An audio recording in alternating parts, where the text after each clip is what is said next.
بسم اللہ الرحمن الرحیم۔ یہ جو چیئرمین نیب صاحب نے جاوید اقبال صاحب نے یہ جو پریس کانفرنس کی ہے اور اس کی ٹائمنگ یہ تھی کہ پاکستان کی ساری جمہوری قوتیں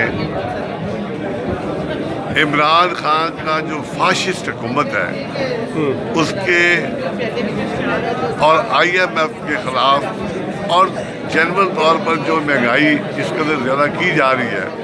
اس پر عوامی دباؤ کے تحت پورے پاکستان کی جمہوری قوتیں اکٹھی ہوئیں اس کو سیبوٹاژ کرنے کے لیے چیئرمین نیب نے باقاعدہ انتہائی گندی اور ایسی پریس کانفرنس کی جس میں اس نے کردار کشی کرنے کی کوشش کی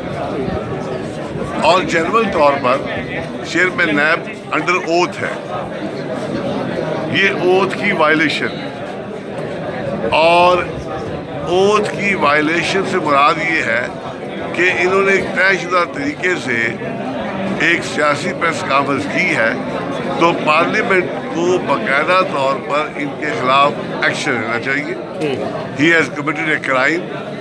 ان کا ذاتی کنڈکٹ یہ ہے کہ یہ اس وقت تین مراد لے رہے ہیں، تین تنخواہیں لے رہے ہیں، یعنی یہ جج ریٹائرڈ ہیں ہائی کورٹ سپریم کورٹ کے، وہاں سے یہ پینشن لے رہے ہیں، وہاں سے ساری مراد لے رہے ہیں، یعنی گاڑی، ڈرائیور، کچن اور ٹیلی فون اور پیٹرول۔ اس کے بعد یہ ہے چیئرمین مسنگ پرسن، وہاں سے یہ 10-12 لاکھ تنخواہ علیحدہ لے رہے ہیں اور وہاں سے جو مراد ہے وہ علیحدہ لے رہے ہیں۔ اس کے بعد یہ چیئرمین نیب بنے ہوئے ہیں، یہاں سے یہ جو مراد علیحدہ لے رہے ہیں، یہ تو اربوں ان کی تو آپ ان کو ڈکلیئر کرنا چاہیے کہ ان کے بچوں کے، ان کے عزیز و اقارب کے ایسٹ کیا اچھا معاملہ ہے۔ ملک صاحب تھینک یو ویری مچ، آپ نے اس پہ نوٹس لیا کہ انہوں نے اس قدر یہ براہ راست پاکستان کی ریاست پر حملہ ہے انہوں نے، اور جنرل طور پر میں زرداری صاحب کے اس موقف سے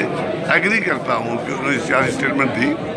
کہ بھائی انہوں نے معیشت کا بیڑا غرق کر دیا۔ جب آپ کاروباری لوگوں کو بلا جواز پکڑیں گے، جب آپ کاروباری لوگوں کو ہراسمنٹ کر دیں گے، اب مجھے بتائیں بغیر کسی بات کے، بغیر کسی ایویڈنس کے، اب 6 مہینے سال کیسوں کو ہو گیا ہے، ان کے پاس ایویڈنس نہیں ہے۔ راجہ صاحب یہ جو 3 تنخواہوں والی بات آپ نے آج بتائی ہے لوگوں کو، ہاں جی آپ چاہتے ہیں اس کے اوپر انکوائری ہو؟ اور بالکل اس میں انکوائری ہونی چاہیے کہ یہ کیا انہوں نے آج تک اپنی جو جج سپریم کورٹ کے طور پر پینشنیں چھوڑی ہے کہ نہیں چھوڑی، یہ نیب کے پاس جو تنخواہ لے رہے ہیں، دیکھیں یہ ویسے اگر یہ با ایمان ہے، باکردار ہیں، تو ان کو ویسے ہی پاکستان کی ریاست کے ساتھ یہ اگر مخلص ہیں، اب آپ یہ اپنے آپ کو سمجھ رہے ہیں کہ بڑے کہہ رہے ہیں بڑے باکردار ہیں، تو یہ اپنی ایک طرح لیں۔ Thank you sir, thank you.